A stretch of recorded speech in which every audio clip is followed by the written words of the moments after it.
하나님께서 오늘 우리에게 주신 말씀은 마태복음 22장 34절에서 40절, 마태복음 22장 34절에서 40절 말씀입니다. 제가 봉독해 드리겠습니다. 예수께서 사도계인들로 대답할 수 없게 하셨다함을 바리새인들이 듣고 모였는데 그 중에 한 율법사가 예수를 시험하여 묻되 선생님, 율법 중에서 어느 계명이 크니이까? 예수께서 이르시되 내 마음을 다하고 목숨을 다하고 뜻을 다하여 주 너의 하나님을 사랑하라 하셨으니 이것이 크고 첫째 되는 계명이요 둘째도 그와 같으니 내 이웃을 내 자신같이 사랑하라 하셨으니 이 두 계명이 온 율법과 선지자의 강령이니라. 아멘.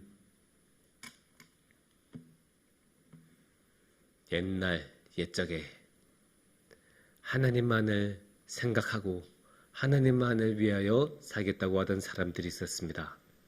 특히 중세시대에는 그런 사람들은 어디에 모였냐? 수도원에 모였습니다. 그래서 수도원에서 사는 수도사들은 항상 기도하고 성경 읽고 찬양하면서 살아갔습니다. 그런데 이렇게만 말하면 굉장히 막연해 보이지 않습니까? 그냥 기도만 하고 밥 먹다가 또 기도하고 이런 것 같은데 알고 보면 이 수도사들은 굉장히 구체적이고 계획적으로 살았습니다. 왜냐하면 이들의 삶을 계획적으로 체계적으로 만든 계획들이 있습니다. 가장 대표적으로 성무일도가 있고 또 규칙서, 수도원 규칙서들이 있습니다. 성무일도는 성무일과라고도 불리는데요. 보통 이제 믿는 사람들이 아침부터 밤까지 어떻게 살아가야 되는지를 다 이렇게 정해놓고 기록한 책입니다. 그래서 카톨릭에서는 옛날에 중세교회 때 아주 많이 사용했었고요. 카톨릭은 지금도 많이 쓰고 있습니다. 그래서 이제 아침 기도 있고 그 다음에 성경을 읽고 성경 읽기 기도 있고 그 다음에 점심 기도 있고 저녁 기도 있고 이런 식으로 쭉 있는데 많게는 7번을 기도하고 적게는 3번씩 기도합니다. 근데 이 성밀도는 일반인도 대상으로 하는 거이기 때문에 일반인도 한다면 수도사들은 당연히 했을 것입니다. 그리고 이 성밀도를 더 구체적이고 자세하게 만든 것이 수도원 규칙서입니다. 수도원 규칙서 중에서는 특히 베네딕투스 수도회의 규칙서가 굉장히 유명한데요.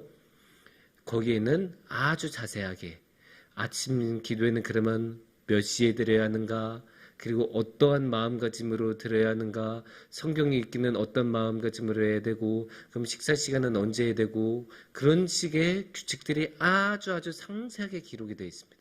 그래서 그런 것들을 쭉 따라가면 자연스럽게 이 수도 생활을 할 수 있습니다. 그런데 이 수도 생활을 할 때 이런 규칙서나 성무일도를 참고한다는 것은 굉장한 의미가 있습니다. 왜냐? 아까 말한 대로 수도사들은 하나님만을 섬기려고 하는 사람들이었습니다. 이 하나님만을 섬기려고 하던 사람들이 따른 것이 이 성무일도와 규칙서라는 것을 생각한다면 결국 이 규칙서와 성무일도는 하나님을 따른 사람은 마땅히 해야 하는 바라고 이렇게 사는 것이 하나님을 믿는 사람들이 사는 모습이라고도 할 수 있을 것입니다. 그런데 여기서 우리에게는 한 가지 문제가 있습니다. 어떤 문제가 있나? 우리는 이런 성무일도를 따르지 않습니다. 우리 개신교에서는 이런 성무일도를 하지 않고 수도원 규칙서도 없습니다. 왜냐? 우리 개신교에는 수도원이 없기 때문입니다. 종교개혁 이후에는 우리한테는 잃어버린 전통이 되었습니다. 그러면 어떻게 할까요? 그러면 우리는 어떻게 하나님을 믿고 우리는 어떻게 신앙생활을 하고 우리는 어떻게 삶 가운데서 하나님을 따를 수 있을까요? 이럴 때는 다시 한번 우리 종교개혁의 원칙을 생각해 보면 뭐라고 했습니까? 오직 성경이라고 했죠? 그래서 오직 성경을 통해서 이럴 때는 성경을 읽으면서 성경의 지혜를 찾고 성경에서 그 지혜를 발견해야 합니다. 그래서 오늘의 말씀을 통해 우리가 하나님을 믿는 사람으로서 마땅히 해야 하는 바는 무엇이고 어떤 모습으로 살아가야 될지 한번 찾아보고 나눠봤으면 좋겠습니다. 오늘의 말씀은 마태복음 말씀입니다. 마태복음에서 예수님께서 다른 사람들과 논쟁을 하시는 장면입니다. 이런 논쟁은 왜 발생했을까요? 주위에 있는 사람들이 예수님을 가만두지 않았기 때문입니다. 왜 가만두지 않았을까요? 이 말씀이 있기 며칠 전에 예수님은 예루살렘으로 들어오셨습니다. 근데 예수님께서 예루살렘에 들어오셨을 때 그냥 들어오셨습니까? 아닙니다. 새끼 나귀를 타고 오셨을 때 예루살렘에 참 많은 사람들이 나와서 모여서 호산나를 외치고 다윗의 왕의 자손이여라고 외치면서 예수님을 찬양하고 예수님을 격렬하게 환영하는 모습을 많은 사람들이 보았습니다. 그러니까 기존에 있던 유대인 종교 지도자들은 예수님을 탐탁치 않게 봤습니다.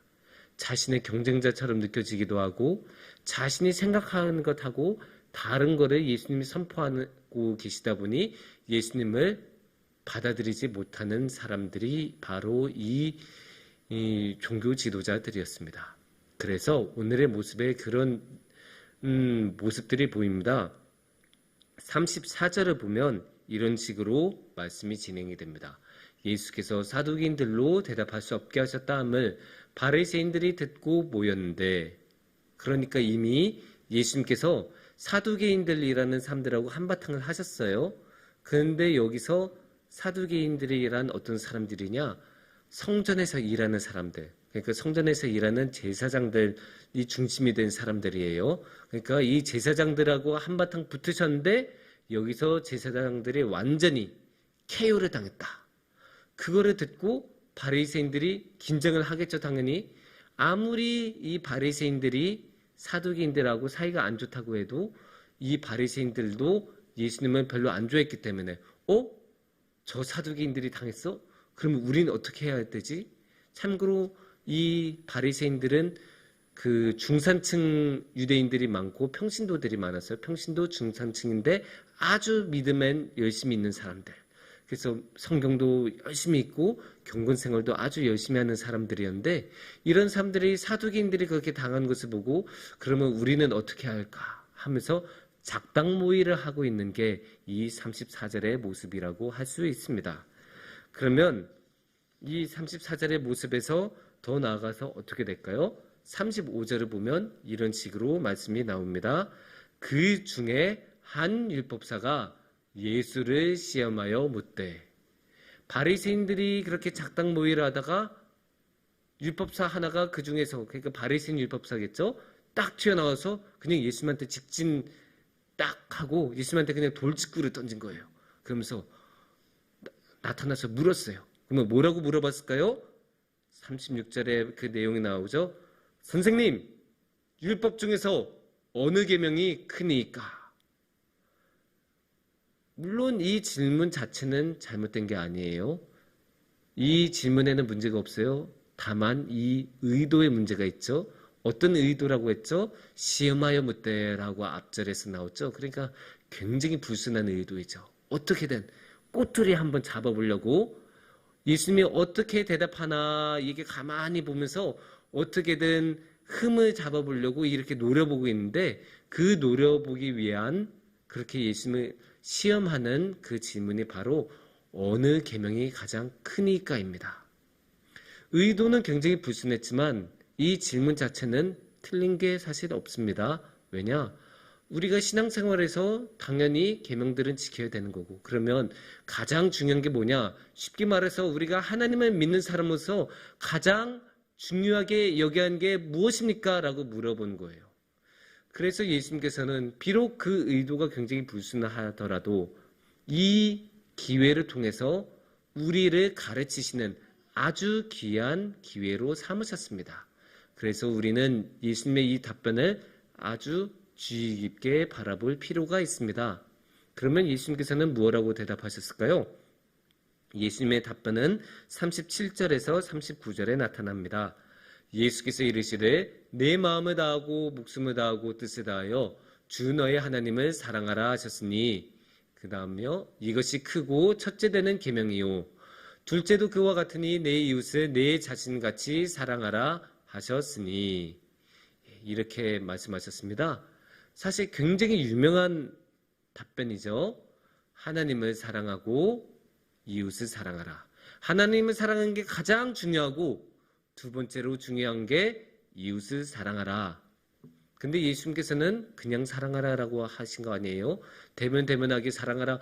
그냥 예 사랑할게요. 우리는 대충 이렇게 넘어가지만 아닙니다. 마음을 다하고 목숨을 다하여 사랑하라고 하셨어요. 정말로 모든 것을 다하여 정말로 할 수 있는 힘을 다해서 자신의 모든 것을 주더라도 사랑하라. 그게 예수님의 말씀이셨어요. 그리고 예수님은 직접 그렇게 하셨죠. 예수님은 정말로 힘든 마음 가운데서도 겟세마네에서 그렇게 힘들게 기도하셨어도 하나님의 뜻을 따르기로 하셨어요. 왜냐? 그만큼 하나님을 사랑하시니까. 그리고 예수님께서는 그 끔찍한 십자가를 지고 올라가시고 그 십자가에 못 박히셨어요. 왜냐? 그만큼 이웃인 우리를 사랑하시니까. 그렇게 예수님께서는 몸과 마음과 모든 것을 다하여 하나님을 사랑하시고 예수님을 사랑하셨습니다.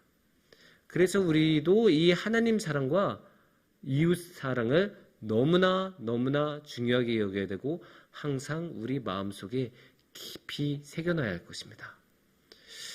그런데 저는 여기서 중요하기는 당연히 첫 번째 계명 하나님 사랑이 더 중요하지만 그래도 여기서 저는 이 시간에는 이 두 번째 계명 이웃 사랑에 조금 더 중점을 두고 싶습니다. 왜냐? 하나님 사랑은 누구나 알아요. 그거에 실천하기 어려울 뿐이지 교회 다니는 사람 치고 하나님 사랑이 중요하다는 거 모르는 사람 아무도 없습니다. 심지어 유치부 어린아이들조차도 하나님 사랑해요 라고 고백해요.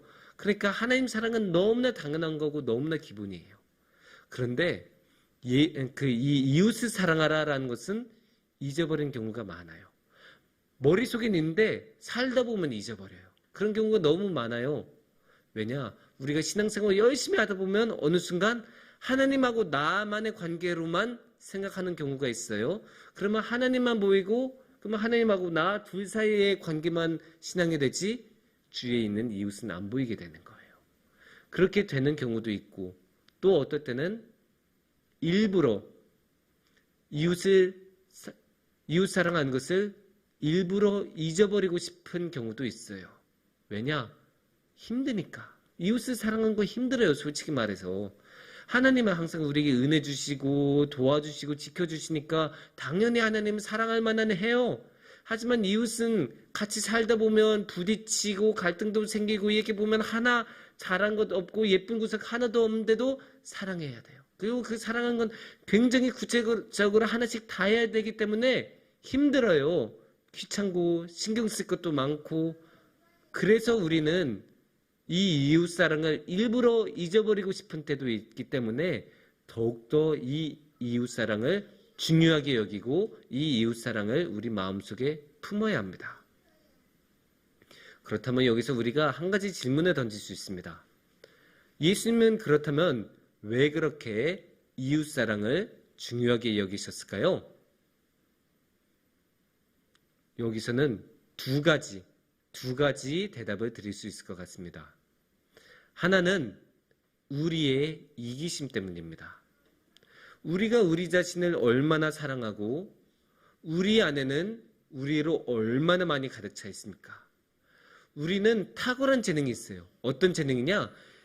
이 세상이 어떻게 흘러가든 어떻게든 우리한테 이득이 되는 쪽으로 끌고 가려는 탁월한 재능이 있습니다. 그렇기 때문에 여기에는 이웃이 들어올 수가 없고 우리 안에는 너무나 우리의 안으로만으로 가득 차 있기 때문에 이웃을 잊어버리기가 너무 쉬워요. 하지만 우리가 이웃을 사랑하고 이웃을 바라본다면 이러한 이기심은 조금이라도 내려놓을 수 있습니다. 또 한 가지로 중요한 것은 그래서 이 두 번째 이유는 하나님께서는 이웃의 얼굴로 우리를 찾아오십니다. 이게 약간 어려운 말로 표현한 건데 쉽게 말하면 이웃을 사랑하지 않으면 하나님도 사랑할 수 없어요. 이게 제가 하는 말이 아니고 성경이 하는 말이에요. 요한일서 4장 20절을 보면 좋을 것 같아요. 요한일서 4장 20절에 어떻게 말씀하고 계시냐면 누구든지 하나님을 사랑하노라 하고 그 형제를 미워하면 이는 거짓말하는 자니 보는 바 그 형제를 사랑하지 아니하는 자는 보지 못하는 바 하나님을 사랑할 수 없느니라. 너무나 정확하게 말씀하세요. 너무나 명확해요.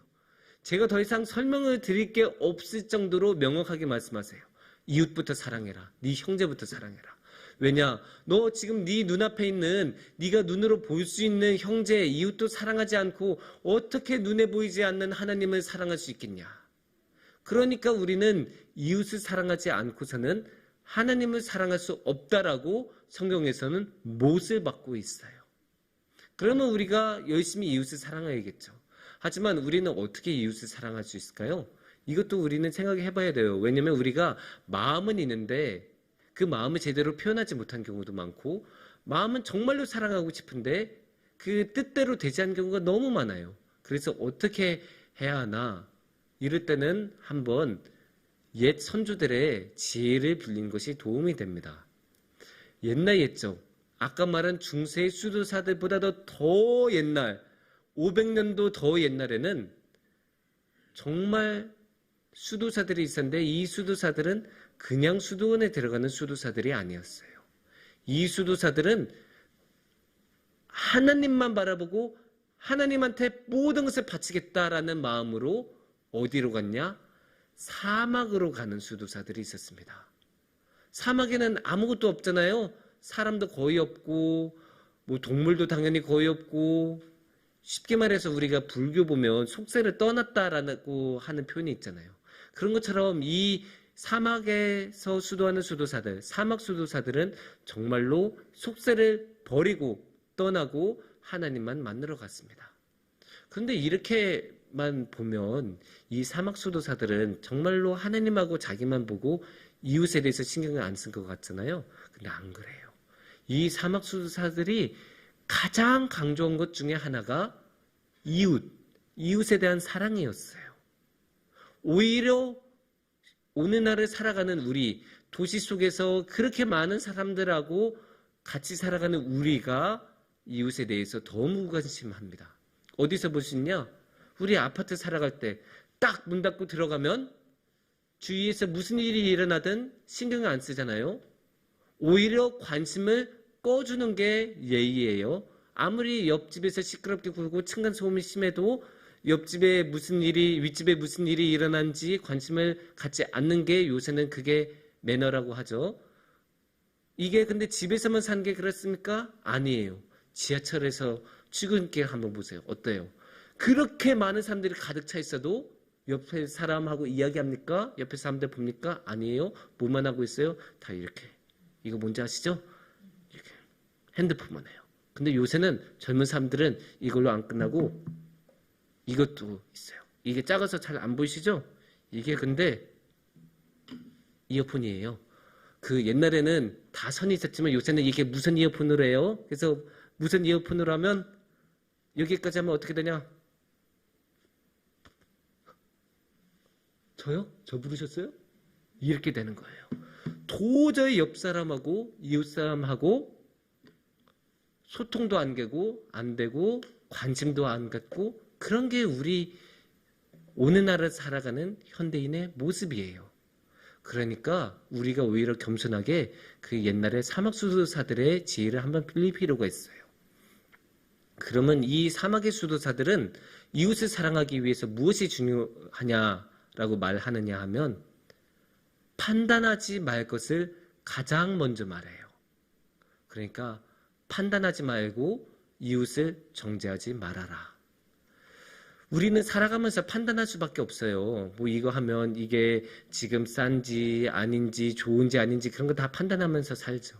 하지만 우리가 이웃을 판단하면 어떻게 되냐?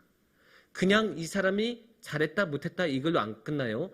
그 사람의 인격에 대해서도 판단하고 하는 행동 하나하나 다 판단하고 그러다 보면 꼬투리 잡게 되고 막 그렇게 되는 거예요. 우리는 어떠냐면 그냥 판단하면 판단한 걸로 끝나지 않고 이웃을 바라보면서 그 사람의 가장 나쁜 모습을 찾아내서 끄집어내는 그런 탁월한 재능을 가지고 있어요. 그러니까 우리는 그렇게 하지 않으려면 처음부터 이웃을 판단하지 말아야 돼요. 왜냐? 우리는 이웃을 판단하면 정죄하게 되고 정죄하게 되면 이웃을 향한 사랑은 자리를 잃어버릴 수밖에 없어요. 상대방은 정죄하는데 어떻게 상대방을 사랑할 수 있겠어요?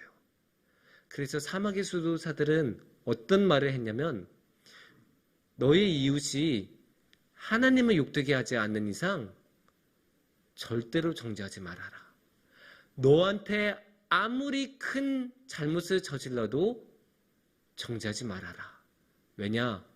사랑은 아무리 큰 잘못이라도 용서를 해주기 때문입니다. 그리고 우리가 그렇게 용서를 할 때 우리는 우리 이웃을 사랑할 수 있습니다. 사랑하는 성도님들, 우리가 하나님을 사랑하고 이웃을 사랑하면서 살아가면 참 좋겠습니다. 물론 너무나 힘든 일입니다. 우리 삶에는 너무나 많은 어려움들이 있고 그런 여건들이 이루어지지 않을 때도 있고 세상은 항상 우리가 하나님을 사랑하고 이웃을 사랑하는 것을 방해합니다.